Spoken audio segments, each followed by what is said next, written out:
Bonjour. Donc j'ai reçu récemment un mail d'un pratiquant, quelqu'un qui pratique depuis assez longtemps mais qui n'a pas l'occasion d'entendre beaucoup d'enseignements, qui posait une question intéressante, euh, une question que beaucoup de personnes se posent à un moment ou à un autre. Pourquoi est-ce que les enseignements disent que le désir, c'est ce qui mène à dukkha, souffrance, mal-être, insatisfaction, etc. Pourquoi, en quelque sorte, me dit-il, le désir, ça serait pas bien. Et il ajoute, je ne vois pas comment on pourrait vivre sans désir. Moi, par exemple, j'ai aussi le désir que mes enfants soient heureux, qu'il y ait la paix en Ukraine, etc. J'ai plein de désirs, me dit-il, et je ne vois pas pourquoi ça serait mal. Or, dans les vœux qu'on prend, que vous entendez qu'on chante le matin, ça dit « Les désirs sont insatiables, je fais vœu de les éteindre tous ». Il conclut « Pouvez-vous m'expliquer ?» Donc, c'est une tentative d'explication. Moi, je trouve que c'est une très bonne question parce que fréquemment, les mots ont un sens ou un autre, ou des sens qui s'empilent en quelque sorte, et qu'il est bon de les décortiquer pour voir exactement qu'est-ce qui correspond à quoi. Alors, en effet, dans les enseignements, on dit que le désir est à la racine de dukkha, de la souffrance qu'on ressent et celle qui existe dans le monde. Alors, quel sens, à ce moment-là, est-ce qu'on donne au mot désir ? Ce désir-là, dont parlent les enseignements, c'est facile à reconnaître en fait. C'est quand on n'a jamais assez. Quand on ne peut jamais dire c'est assez. Le désir, c'est comme ça. Vous voyez, je trouve que c'est ce geste-là, le geste d'essayer de prendre, d'attraper, d'agripper. Et puis jamais on peut dire, bon ben voilà, ça je l'ai et puis c'est assez.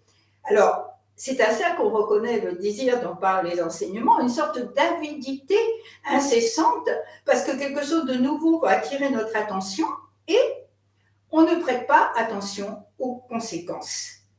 Alors, on peut comprendre que ça amène de la souffrance, parce que d'abord, c'est une sorte d'avidité sans fin. Je ne serai jamais satisfait, sauf à un court moment. Et puis, il y aura toujours quelque chose de nouveau, et que d'autres vont vouloir aussi. De là, la colère, les problèmes, etc.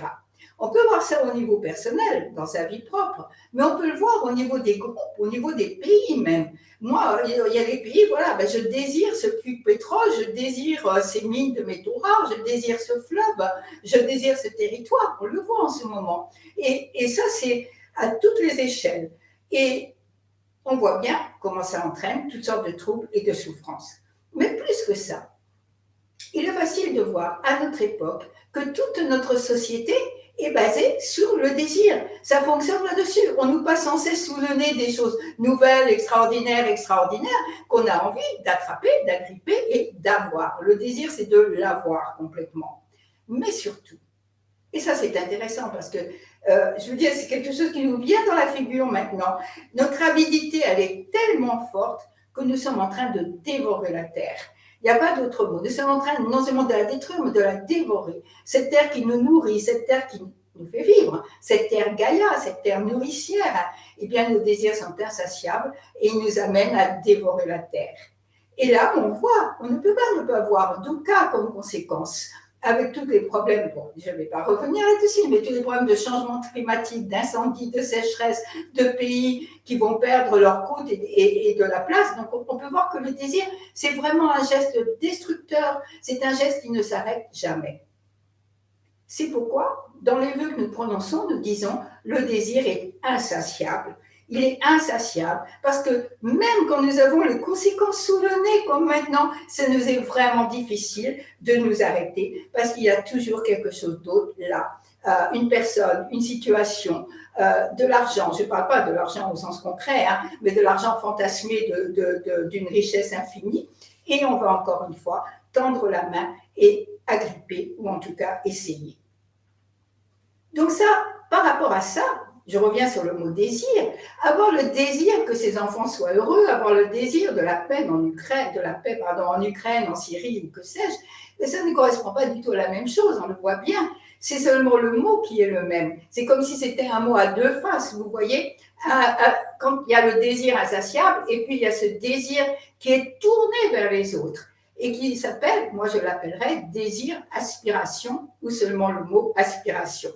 Le désir, ça tire les choses vers nous et l'aspiration, ça se tourne vers les autres. Et parfois, j'entends ça parce que justement, il ne faut pas rester collé au mot. Vous voyez, les gens me disent, ah oui, mais le Bouddha, il avait le désir de sauver tous les êtres et c'est pourquoi il est parti de son palais, etc. Oui, un désir aspiration, ce n'était pas un désir pour lui, mais au contraire, le désir de trouver cette sortie face à la souffrance de la vie humaine. Donc, l'aspiration, c'est quelque chose qui nous fait grandir, c'est quelque chose qui nous fait nous élever en quelque sorte, passer un petit peu au-delà de nous-mêmes. Donc, désir de prendre comme ça, désir destructeur et aspiration, ce sont des contraires, ce sont des opposés complètement. Tout ce qui revient vers moi, alors qu'il y a au contraire tout ce que je vais non seulement souhaiter, comme le fait que ces enfants soient heureux, mais que je vais, travailler, que je vais mettre en œuvre pour que ça se produise. Alors, au niveau de la paix, que ce soit en Ukraine, en Syrie, malheureusement, ou ailleurs, je ne peux pas, à mon niveau, faire grand-chose, mais je peux regarder déjà comment faire la paix, en quelque sorte, autour de moi, à mon niveau. Donc, si ce désir, c'est cette insatiabilité, cette impossibilité de dire assez, l'aspiration, par contre, elle est sans fin. Mais insatiable et sans fin, ce n'est pas la même chose.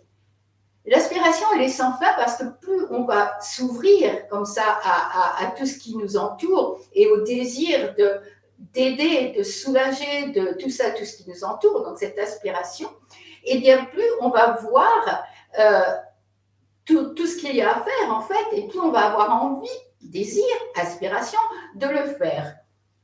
Je trouve que ça rejoint un petit peu Maître Dogen, j'en ai déjà parlé parce que pour moi c'est une image très marquante, dit quand il y a un peu de lumière, ça rend l'obscurité plus obscure. Comme si on apportait une bougie dans une pièce obscure et du coup, le noir devient plus noir. Et je trouve que c'est vrai. Quand on entre dans l'aspiration comme ça, eh bien, on voit tout ce qu'il y a à faire et on a encore plus envie de continuer dans cette aspiration.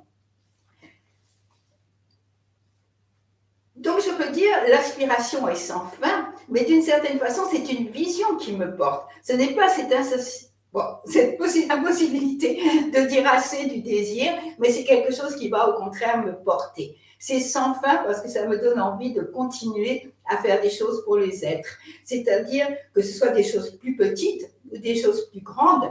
Et la compréhension que quand je fais les choses pour les êtres, je les fais aussi pour moi, dans le sens où aider les êtres, c'est m'aider moi-même. Apporter le bonheur aux êtres, c'est apporter le bonheur aussi pour moi.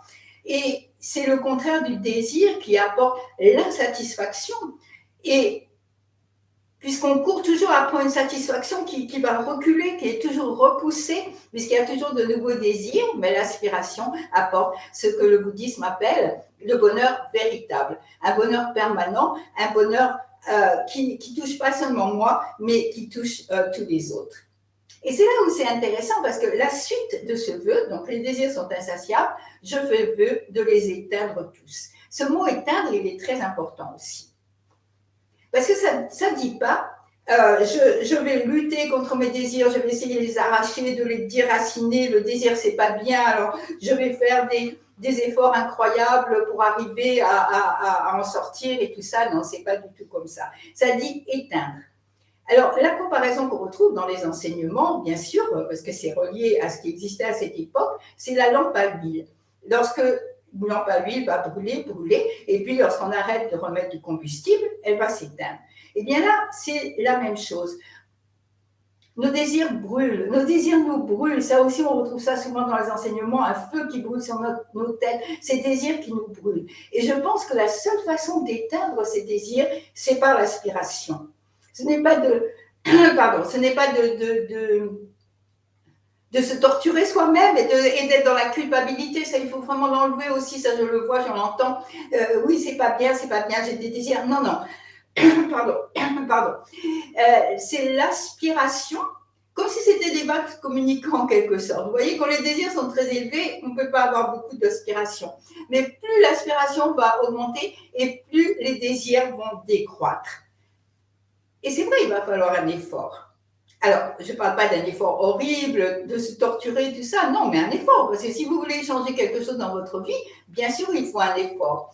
C'est l'effort de, c'est l'effort de ne pas suivre la pente, vous voyez. C'est l'effort de ne pas repasser par les mêmes ornières dans lesquelles on est passé. C'est un petit pas de côté comme ça et dire oh ben non, ben ça c'est pas la peine, non ça va, voilà. Et ça c'est toujours comme ça notre vie. On va laisser quelque chose pour quelque chose de plus grand. Et cette aspiration, c'est quelque chose qui va donc dans le sens du bonheur véritable. Donc un effort à faire, mais sans une lutte avec soi-même, surtout sans la culpabilité. Bien sûr, on n'est pas parfait, on va retomber dans le désir, et puis on va changer un petit peu par moment, revenir en arrière, tout ça. Mais c'est quelque chose qui va dans le sens de grandir, de s'ouvrir.